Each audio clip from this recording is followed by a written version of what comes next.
Well, Whitley, we're back. We are back. This is episode 2 of Airin Wit. Cheers to us. We're making it through. Making it through into the second episode. So let's just start here. Mm-hmm. And let's address the elephant in the room or on my face.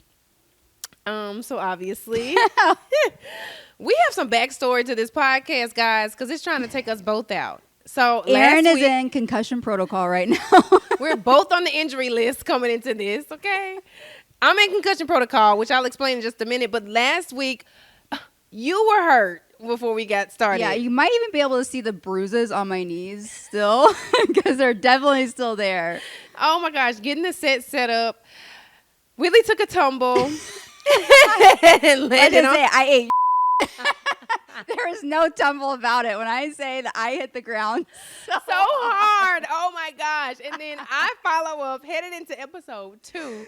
Coming into the business, and I don't know who the window guy is, but they did a superb job, okay? Because walking in the building today, I literally was trying to multitask, which I'm already not great at, watching the Warriors game, which we're about to jump into, while also walking in the building, and this window was as clear as a window commercial would allow it to be because, goodness gracious, I face planted. Thinking it was the door, and now there's a knot the size of, I don't know, 2 pinto beans right up under my eyebrow. If you can see. I swear, I'm so sorry that I'm just laughing, but I swear, it's just growing. It keeps growing. Throughout the game, Whitley was like, I can't see it.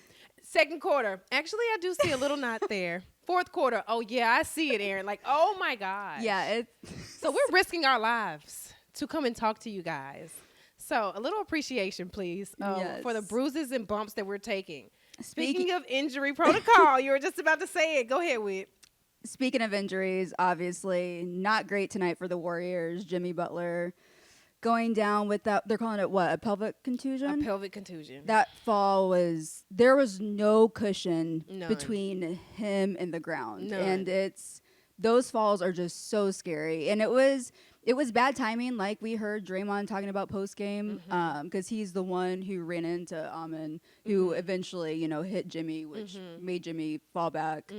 But it's one of those things. It's a freak accident. There was no dirtiness to that, and it just sucks because now we don't know what is going to happen with Jimmy and if he's going to be able to play game 3 or if he's had to miss more time than that. Exactly. And it's scary brutal. because Steph actually talked about it because someone asked him to kind of compare it because Steph took a similar type of fall in the regular season towards the end. And then he broke his tailbone before, too. And he said he didn't really want to compare the two because they're very different between the contusion he had and the actual fracture that he had. And, of course, now we're just waiting on MRI results when it comes to Jimmy Butler, who, of course, got on the plane before the game was over with, headed back here to San Francisco to get an MRI. So, fingers crossed that it's not anything that he will not be able to come back from and play, because that would change the game tremendously, as it did tonight. It'll change the entire series. Yes. The entire series, because Jimmy, and you kind of forget, you don't forget because we obviously know what Jimmy does and what he brings to this team, just the turnaround from, when they got Jimmy.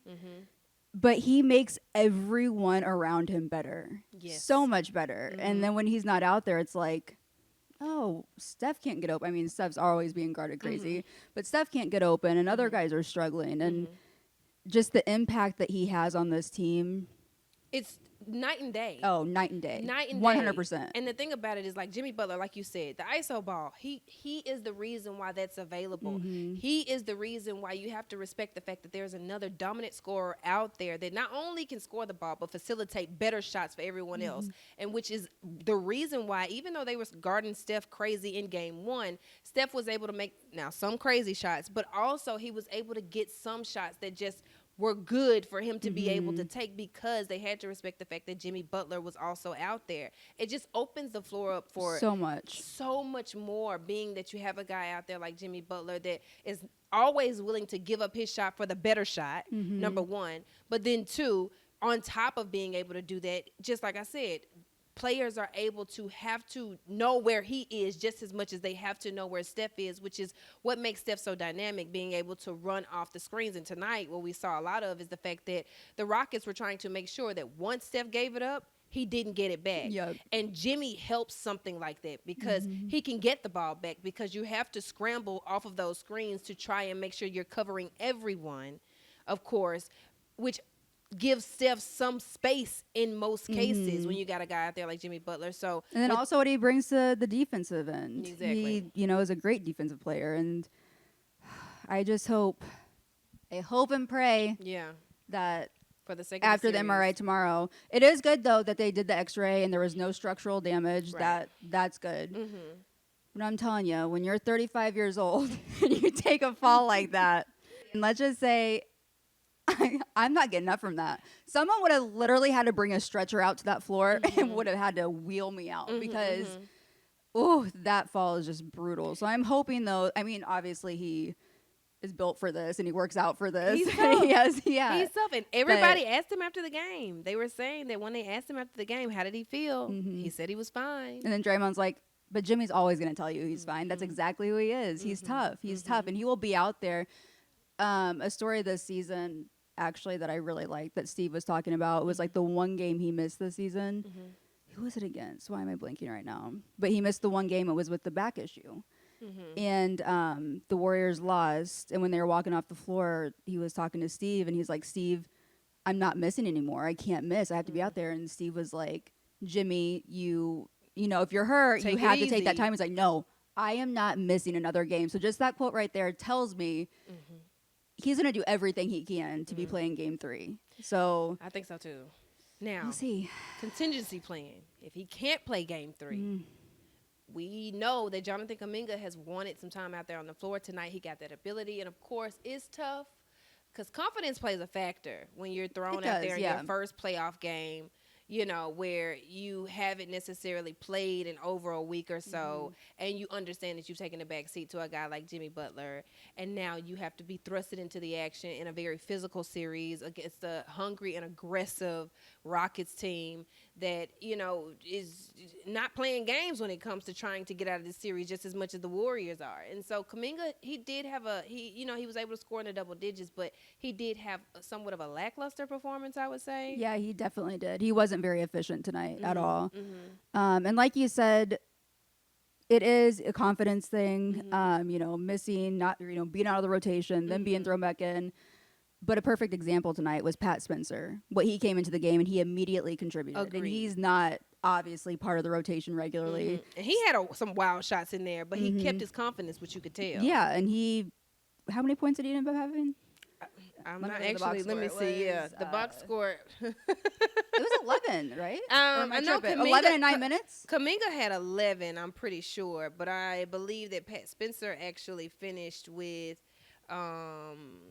Let's see. What did Pat Spencer finish with? Spencer finished with 12. Nope, 12 minutes. 11 points. No, you're right. Yeah, and I think he scored those 11 points in 9 minutes. They both had 11. Yeah, they both had 11. And Kuminga played 26 minutes, whereas Pat Spencer played 12. So obviously, really utilizing the time that he was out there. Pat Spencer did, which is something that Kuminga has to tap into. You have to stay ready. That's about this league. Yes. You have to stay ready, and when your opportunity is presented, you got to be ready. Be ready when your name is called. My daddy always told me that as a player. And the fact of the matter is, you never know when it's called. But we've seen careers change because when they got the call in the playoffs, they were ready to go. Everybody's watching you. This is your time. Exactly. So Kuminga, if you want to make some noise, it's time to make some noise. Understanding that if Jimmy Butler is not able to come back, or at least if he's able to come back, but later in the series, not right now, this is your opportunity to show that. Even when he's able to come back, you deserve some minutes out there. And I know that's a tough task, but it's a task that you're a pro. Look, you're ready for it. You got to be ready for it at least. And he's had some success against Houston, this season. He matches up well. Just he's young, he's athletic, just like Houston. And so I was expecting a little bit more from him tonight, but game 3, we'll see. Game 3, we'll see. And they'll be back at home, which younger players always tend to play much better at home than they do on the road. Oh, yeah. So I'm expecting Kuminga to kind of have this gut check and come back, and especially if Jimmy Butler is not able to go, be ready mentally and physically to get out there and, like, contribute because they're going to need him to contribute. Now is the time for him to contribute. Now, Quentin Post was an absolute example of a young rookie getting out there and making sure that he contributes, getting physical with Steven Adams, showing that, you're not going to boss us around, you're not going to push us around, and you for sure are not going to kill us on the boards this time around like you did in game one. And I was really excited to see that from Quentin Post. Quentin Post, of course, has really shown that he can, hang with the Warriors and actually contribute and give them what they need from him as a role player. But to see him out there making sure that his presence was felt tonight, getting some, of course, being able to get some scoring in there, but also, like I said, being physical down low, not allowing Steven Adams to dominate as much on the boards as he was able to do in game one, I think was absolutely pivotal for the Warriors tonight, even though they did lose this matchup. Another thing, Pods suffering from food poisoning. I want to know what he ate. It's always... Always the playoffs. Do you remember MJ's food game? Yeah. And it was that pizza. He said, it's that pizza, but you remember they felt like it was sent to them. Exactly. And so I always think about that, especially during the playoffs. Me too. Houston, I was like... But at this point, y'all need to take some Lunchables. Did you order some pizza to your hotel room? Yeah, like what was it? What was you know it? What I'm saying? Yeah. Take no, but in all seriousness, meals, the whole Pod's like, he feels better by... I think he'll be able to get over Saturday. I think it just hit him today. Yeah, food poisoning is typically in and out pretty quick. Yeah, but yeah. You got to get an IV at halftime. Yeah. At halftime, he got an IV. So and it just goes to show how much he wants to be out there. Yeah, respect to him for playing. There's no way. It's like hard. that's brutal. It's hard. That's another thing. I'd have been doubled over. That's tough. Tried. So he was also, because he's been playing well, and so he was also a big loss tonight because he obviously couldn't contribute like he'd want to. So this series isn't going to be easy by any means. That's one thing I've been saying from the beginning.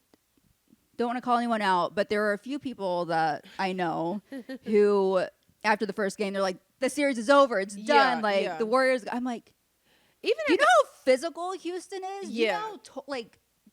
It's going to be so taxing on the Warriors this season just with that physicality. And I 100% believe in the Warriors, and I still think that, they'll win the series, especially if they have Jimmy Butler. But this is a tough series. This is a tough Houston team. For anyone to ever think that the Warriors just had this in the bag and, it was done after one game, I'm like, are you kidding me? Yeah, no. And to be honest with you, all week I've been saying, like, everyone that has asked me, in my opinion, I thought they were going to drop game 2. Not that they were going to go out there. We said that from jump. Like, but honestly, I feel like they took care of business. I feel like in the playoffs, the plan, especially when you're an evenly matched matchup like they are, this is not like you said earlier, it's not a lopsided matchup between the Rockets and the Golden State Warriors. There's the age thing and the experience thing, but like we said, the Rockets are a tough team and they have a very, very experienced and tough coach. So we know that they're going to be prepared come game time, as much as they made adjustments going into game 2 from game 1. And considering all of that, obviously when it comes to the Rockets and the Warriors series, I think the whole point and purpose in the playoffs when you have an evenly matched up matchup is that you go in and you make sure you take care of business, get one game at least on the road, and then come home. So in my opinion, the Warriors did take care of business. Now, obviously, I didn't expect them to go in and take both of them, on the road and then come home and then sweep them. I didn't expect this to be a 4-game series. I'm hoping that it's not a 7-game series, but I didn't expect it to be a 4-game series. So I think that they took care of business on the road. It was a tough one, but they dropped game 2, but that's why it was so good that they got game 1. Yeah. I think the biggest deterrent right now is Jimmy Butler. What is he going to be able to do? We're all going to be waiting on that. We're all going to be waiting on that news. Probably by the time this pod's out, there may be an update. So on what's going on. So hopefully that's a positive update. So obviously we're doing this right after the game. Yeah. So hopefully it's a positive update on Jimmy Butler. I'm Erin on the side that if he was able to get up and kind of walk off, he was walking gingerly, but I did think him going into the tunnel, he was able to walk pretty well. Now, seeing him after he got in the tunnel and how he looked, that looked a little less optimistic for me. And I just feel like, once again, when you're 35, you wake up the next day and you feel everything 10 times Look at us, bruises on our knees and our eyebrows. My back hurts every single day. And we're not over 35, and that's the thing. Like, and we are bruised up. Now we ain't athletes with the top of the line treatment, but good Lord, we know if we take a fall, we're gonna feel it. So, clearly. And that kind of fall, whoo. Exactly. Oh my gosh. Okay, speaking of falls, Niners OTAs were on Wednesday, and we were both there. Exciting stuff. Now, the reason why I say speaking of a fall is because obviously injury riddled the Niners team last year. Free agency has riddled them this offseason. But it was really exciting to see that everybody showed up outside of George Kittle. George Kittle was the only one that was not in attendance at OTAs. Obviously, he is, I guess, a slight holdout right now as he's waiting on those contract negotiations to come through because he does want an extension here in his final year of his current contract. Understood. But I did like the fact that Fred Warner was there. He's also in contract negotiations, and he's had the least substantial, conversations or progress when it comes to his contract. He's in the fourth of his 5-year contract.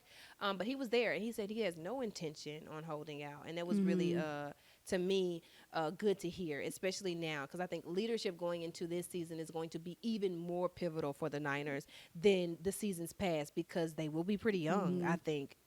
And speaking of leadership, I think it just shows like Brock Purdy being there, his leadership and what it means to the team. But Fred Warner, one thing that really stuck out to me that day, and we obviously know that this team has changed, but I don't think it quite hits you exactly to the extent that it's changed until you hear the players talk. Agreed. And so Fred Warner, when he was talking, actually it was your question that you asked, and like the very first thing that he said was, we're building this thing from the ground up. There's a lot of changes. We have a lot of work to do. So it really hits you like, wow, they're not a rebuild, but they're rebuilding something. Restarting in a way. Yeah. Exactly. This could turn out to be an experimental year for them.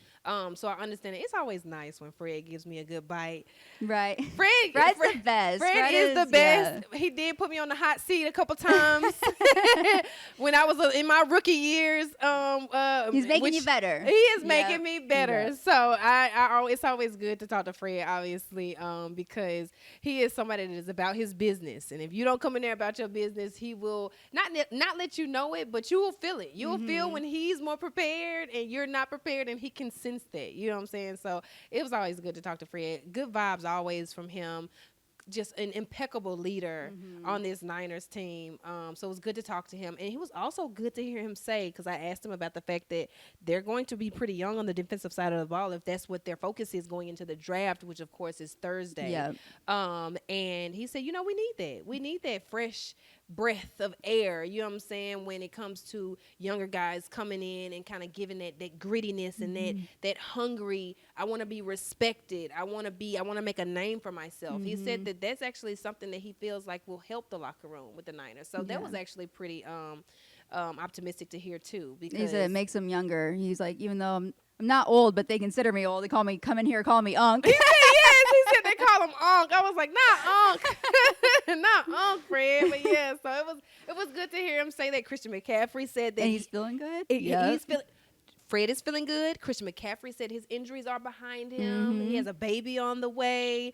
I'm interested to see if Fred and Christian McCaffrey had that fatherhood talk. I know. I know. I want to know the advice that he would give Christian, the baby, for sure. Yeah. So it's exciting to see. We'll have to wait and see what they do in the draft. But I do think that they take someone on the defensive side of the ball with their first pick at 11. They have 11 picks in this draft. How they will go about it, we are not sure. But I do think that they will try to build out some of those voids that were created during free agency here in this offseason. I definitely think so. And listening to John Lynch, he didn't give too much of an indication, obviously, what their plan is. But there were the rumors that they were looking to even trade back in the draft from the number 11 pick. And he said, of course, when all this is going on, you're always making calls to teams. So we'll see. I think there is a chance that maybe they trade back. I don't know, though. We'll see. We don't have that long to wait. I know. It's coming up. It's coming up. And we will be there, of course, boots on the ground, figuring out exactly what's going on. So we'll bring you those updates as we find those out as well. So obviously we don't want to keep you guys too long in this episode. So many contingencies that we have to worry about in this episode because obviously the Warriors waiting on the Jimmy Butler decision, the Niners waiting on see what they'll do in the draft, and by the time we record our next episode, the draft will be done. We'll know what happened with Jimmy Butler. We'll actually know what's going on and what has gone on with Game 3 and possibly Game 4 by the time we record our next episode. And if Draymond gets Defensive Player of the Year. This is one thing, just to be open and honest about these podcasts. It's the timing because we're so busy. We would love just to record these every single night after something happens. So it's trying to get them out when we both can do it with our schedules and when they're still relevant. But sports never stops. It's always fast paced. So we do the best we can. It's always. You literally, you get off work, sports is still going on. Yeah. You still need to be dialed in because there's still something that you need to pay Always. attention to. It never stops. We never stop working. Never ending. But I guess we never get bored. No. Bored. We love what we do. We do. Yeah. That's cool. That's good too. So in the vein of getting in and getting out, do we want to hop into story time and tell like I mean, I love some stories. Okay. Do you want to go first? Or you want me to tell my story? I think you should go first. Okay. So I mentioned in episode 1 how I've had some embarrassing moments covering sports here. And one of those was in my rookie season with the Warriors. Okay. I actually had never really covered the Warriors practice at that point. And I am thinking that every arena is set up the same way that FedEx Forum is because I'm coming from covering the Grizzlies. Okay. I get to practice, and as we know, there is much less people around Chase on practice days than there is on regular days when we go and cover games. All right, so I got my wagon, and I got all my camera equipment in my wagon, and I hop on the elevator because I like to take this elevator that's closer to the door because I have to take an elevator with my wagon because I have like 50 pounds worth of equipment. All right, so I take the elevator, and I'm thinking that the floor that took me to the media level at FedEx Forum is marked the same in the Warriors elevator at Chase. All right, now. So I get on this damn elevator, and I hit that floor, and I go down, and everything looks familiar, so I get off on that floor. I don't know what happened with the elevator, but it never came back to get me when I realized I was in the wrong place, okay? So I'm, like, trying to find the door that is usually there that's not there this time, right? So I'm like, okay, where is the door? Like, so I'm going through all of these doors that I'm seeing, and I see a stairway, so I'm like, okay, I can't take that. I have my wagon. So then I see this door, and I'm like, okay, that's a dead end to a concrete wall. I don't know why that's there. And so I'm just like, okay, where am I going? So literally, like off a movie, I'm like, hello, anybody here? Is anybody around? Can anybody help me? Because the elevator never came back. I don't know what happened, but I tried to like go back on the elevator. I don't think you're supposed to be on them. That's why I'm trying to figure out how you got there. I don't know how I got there. I think you have to have like a scan, like a credential thing to get to that level. But I got down there and I literally like, hello, anybody there? Anybody there? No one is coming. And I see this guy doing laundry come into the hallway. So he has an arm full of towels. And I'm like, I know I'm in the wrong place. I know I'm in the wrong place. And I was like, excuse me, sir. Do you know how to get to the media floor? And he was like, where are you going? Like, what, huh? And I was like, well, I'm trying to get to the media workroom, but I've never covered practice before, and I'm not really sure where I'm supposed to be. And he was like, okay, yeah, just follow me. Okay. So I got this big, bulky wagon with me with all my camera equipment. So I'm just clunking around in this hallway following this man. And I'm like, yo, he's taking me, like, through this hall. And I'm like, okay, this is looking a little... like not where I'm supposed to be. I'm like, okay, I'm gonna just trust him because he said I should follow him. I follow him through, and before I know it, I'm walking through the freaking Warriors locker room. And I was like, I know I'm not supposed to be in here right now. Like, what? Like, how? Girl, luckily there was no one in the locker room, but little did I know on the other side of that was the weight room, and that's where all of them were. So the next thing I know is I'm walking through with this big wagon, and you know that face that Draymond gives the refs when they make a bad call? Oh, yeah. Okay, that face, but not as dramatic. Like, what the hell?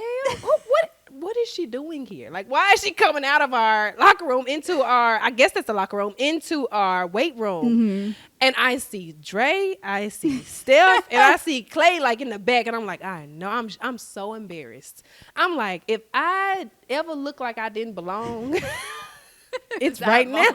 It's right now.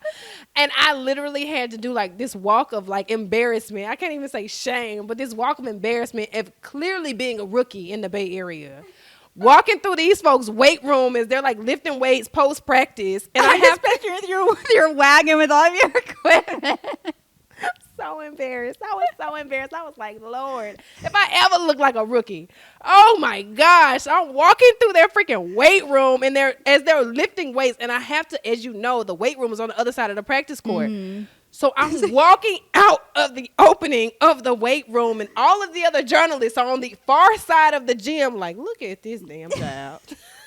Was I not at practice that day? I don't know, but we didn't know each other that well at that point because I was so new. But I was always at practice, so I'm trying to... Everything was a blur. I was so embarrassed. I was so embarrassed. I had to walk like literally around the perimeter of the entire court. With my big old wagon and all my stuff. I'm like clothes hanging off of me at this point because I'm hot. I'm stressed out. I'm sweating. Oh my gosh, I'm so embarrassed. And yeah, that was my welcome to the Bay. That was quite the welcome to the Bay. I'm still trying to figure out how you got to the level you did. It was me telling some hello. Anybody here? Anybody here? With your little southern accent. Oh my God. I know. That man like, oh yeah, she's definitely. She is definitely like, who is this little girl? Somebody help this woman. I'm saying, literally, it was so bad. I was so embarrassed. But I like to think that now they know that I'm a professional. Oh, they 100% do. Yeah. But that is quite the welcome to. Oh my God. I just can picture this too. They were like, what the hell? Like, what is she doing back here? Like, what is going on? Like, but also the fact that you were following the guy with all the towels and doing the laundry. Like, how'd you end up in the laundry room? I'm saying there was just so much to this. I need to like dissect. When I tell you, I was so embarrassed, and the fact that like the look on Draymond's face is just ingrained in my memory. I was like, yeah, I don't know about this. Like, I was so embarrassed. Oh, I was so embarrassed. Never happened again. I bet you I remember that floor from then on. Oh yeah, I remember what floor to go. 100%. Yes, but that was one of my many embarrassing stories. Steph didn't give me a crazy look though. I think in his head he was probably like, "What the hell is going on?" I mean, Steph's just so nice. He's not gonna embarrass you. For Draymond, I'm surprised you didn't be like, "What the hell are you?" What is going? And Draymond's nice too. And I was about to say, Draymond is nice too, but I'm sure he was like taken aback, like, "What is going on right now? Like, what is this? What's happening right now?" Speaking of this topic of Draymond, one thing I would like to say is being around these players, you get to like just kind of see who they are. Draymond's persona that he has on the court. Yes. That's who he is, but it's also not. When I say Draymond a good person, has the from biggest what I know, heart. I don't know these people personally, but I agree. He has the biggest heart, and he's so nice. Like with the media, unless you make him mad, unless you do something, like he will give you the best responses, and he gives you, all the time in the world, and he just has the biggest heart. He's actually one of my favorite one-on-one interviews I've ever done, and I remember going into it, I was a little bit nervous. I'm like, it's Draymond, the nicest person. Well, Steph is also very nice, but Draymond just like incredible human being. It's funny because I'm glad you mentioned that, because I honestly feel like these guys are really good dudes. I've not had a bad encounter with any of them.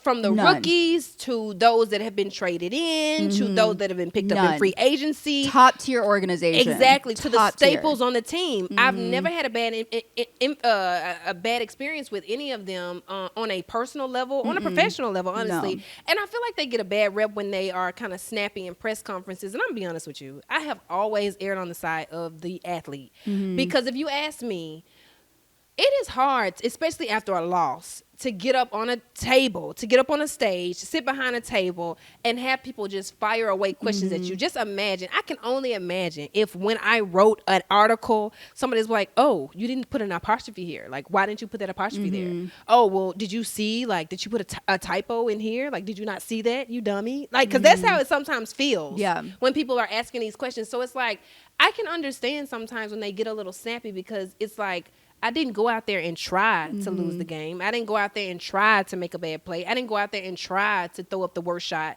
known to man. You get what I'm saying? It's just I made the mistake because that's a part of being a professional in this game. But the Warriors, comparing them to other teams, they're not really that snappy. Draymond, no, they're not. You know, he can have his moments, but still, he's actually not. When you compare them to like some of these other superstars. I will say, like, Warriors, top tier organization, but you cannot say that about every other team. Niners too. Niners. Now, Niners will get back with you. You know what I'm saying? Sometimes when you ask a question and they just like are kind of like, okay, like you know the answer to that question. Why are you asking me that? But at the same time, it's like for example, Deebo Samuel. Everybody gives him like a hard time with his personality, but he was so cool. So cool. Brandon Ayuk, super cool. Deebo Samuel, I already said that. You get what I'm saying? Deommodore Lenoir, super cool. Nick Bosa, super cool. George Kittle, super cool. Christian McCaffrey, pretty reserved, super cool. Like a Trent Williams, super cool. Like all of them are like really chill. I feel like they're not, I don't know why people kind of like try to paint these images or these perspectives of them when they don't know them personally. And like I said, I don't know these men personally. Jimmy Butler, super cool. Like he's been one of my favorite players to be around. And when I have been in the locker room and he's just, his vibe, it's not what I expected it to be. Yeah, agreed. Compared to, you know, everything we saw in the media about him. Couldn't be totally opposite. Yeah, I agree. So I just wanted to put that out there because I feel like, now, not that I say that I'm agreeing with everything Draymond has, you know, some of the incidents. I don't have an opinion on it. I feel like everybody lives their own life. You know what I'm saying? And so everybody makes mistakes. Like when it comes to like, I'm speaking of like the Jordan Poole incident. I don't condone what that happened. Well, look, I had a few crash outs at work. You throwing punches? I ain't throwing no punches, but I might say a little something sometimes. Like, look now, y'all pressing me. Y'all are pressing me. I'm not gonna condone the, you know, physical altercations, but I do think that he gets a bad rep because he has the biggest heart. And so I just wanted to say that. Yeah.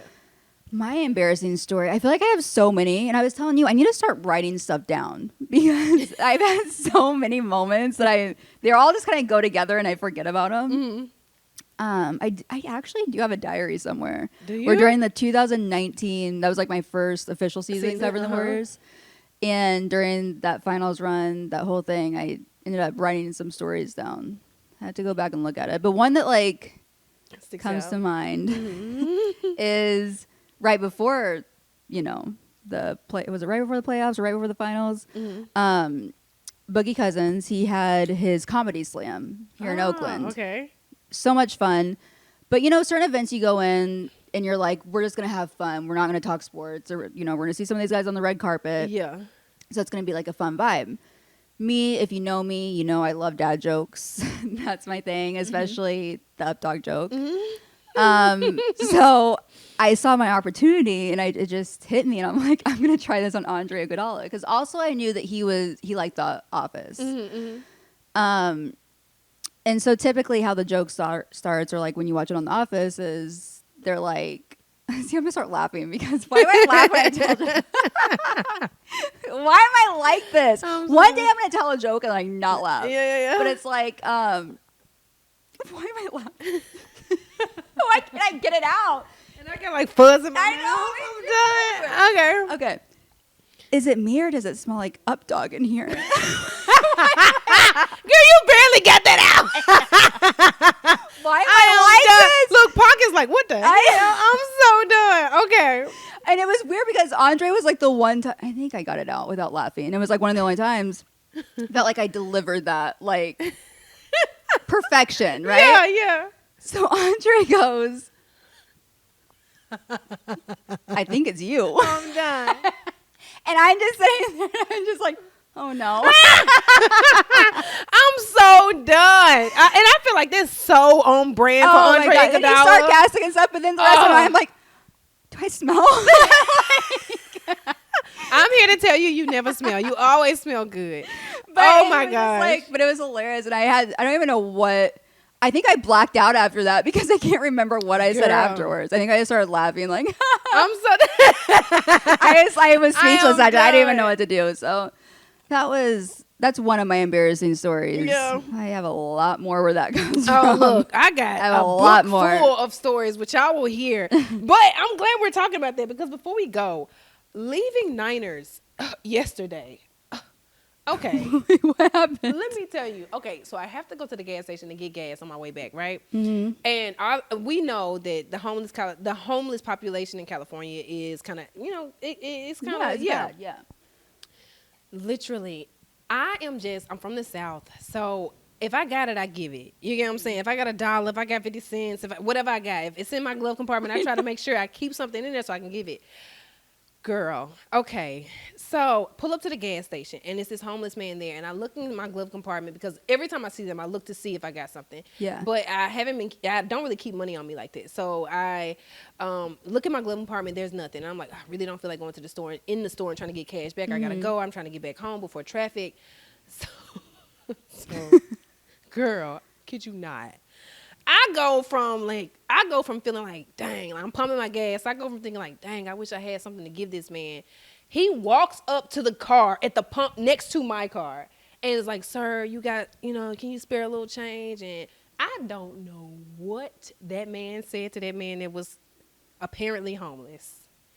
All I know is I get in my car and I look up and this man has pulled out the biggest wads of cash that I have ever seen in my life. And I mean, I've never seen a rapper hold wads of cash this big. I was shocked.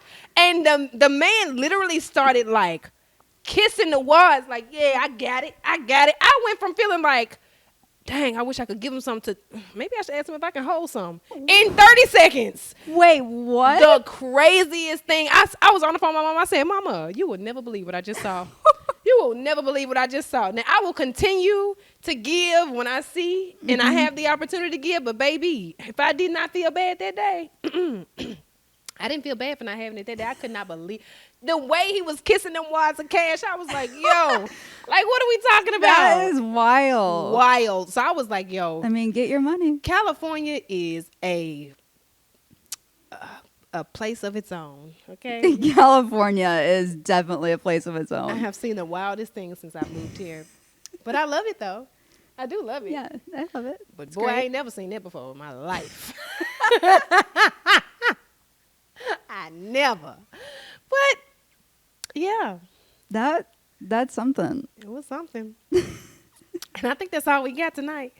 That's all we got. That's all we got. I wish we could do another one this week, but I don't think we're gonna be able to make it happen. If we have the time, we can make it happen. Yeah, there's just but so much going no on. promises to you guys, but if it's possible, we will definitely Yeah. get it to you.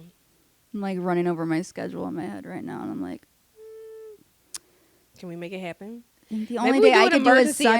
episode. Yeah. Oh, Sunday actually may work late Sunday, but maybe we can get it by Monday. I'm not gonna lie, I might just sleep all day Sunday. Could be. Yeah. That's my I one don't day blame off, you. and I have no like I don't think I have a day plans, off in and the I next may week. just crash out. Yeah, as you Like should. I need a day where Yeah, you get some rest. no social plans, no work. Yeah. I But- literally don't foresee. I don't have an off day for the next. I don't know how long right now. That's I don't know when my next off day is. But you know what? We signed up for this. And we love it. And we love every bit of it. You know what I'm saying? We grind. We make stuff happen. Can't no cuss. sleep. No sleep. All gas, no breaks. Yes, no breaks. Robert Sala's back. He's back. He is back. And that is all she wrote. That's all she wrote. See you next time.